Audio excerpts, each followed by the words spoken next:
Good morning mga boss idol. Gusto nyo bang ma-experience yung ganitong klaseng tanawin?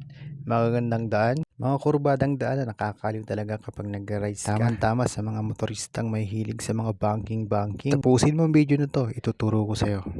Dito nga tayo magmumula sa may rotonda ng Olivares, Tagaytay.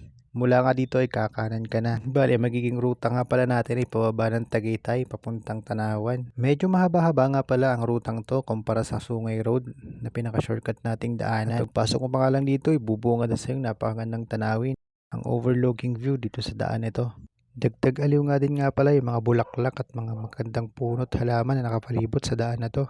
Mapapansin mo nga may mga local din na nakatira sa paligid ng kalsada na tila nagtitinda ng mga kanilang mga bulaklak at halaman na pananim. Isa sa mga bagay na na-realize ko habang naglalakbay kami sa lugar na to. Napakayaman talaga ng ating bansa sa mga likas na yaman. Mga natural resources na tunay nga namang bigay at kaloob sa atin ng buong may kapal na dapat nating ingatan at pangalagaan. May enjoy mo talaga yung rides mo kapag dito ka dumaan. Lahat kasama mo yung mahal mo sa buhay. Pwede nga pala kayo mag-picture taking na makikita ng malapitan yung napakagandang view ng Bulkang Taal na isa sa pinakasikat na pasyalan dito sa ating bayan. Masasabi ko talaga mag-enjoy ka kapag dito ka dumaan kasi bukod sa napakaganda ng daan, may enjoy mo din yung mga zigzag road dito sa daan na to. Pero isa lang bagay ang masasabi ko, mag-iingat kayo kasi meron din mga kamoting mahilig mag-ride sa lugar na to. Kahit saan naman tayo bumiyahe, paunin palagi natin ng pasensya sa daan. Iba yung pag-iingat at alahalin palagi natin na meron tayong pamilyang naghihintay sa bawat pag-uwi natin. Pag rides lang.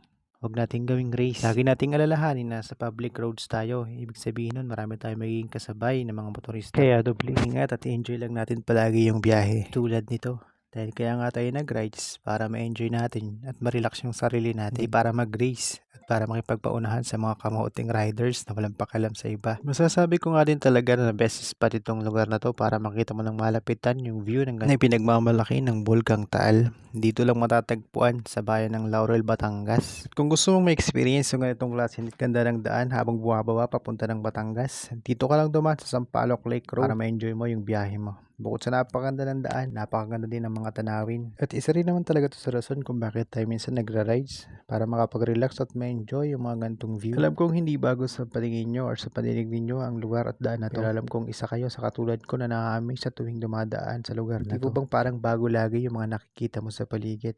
Nakakaaliw, nakakatuwa yung mga experience na maalala mo palagi sa tuwing daraan ka dito.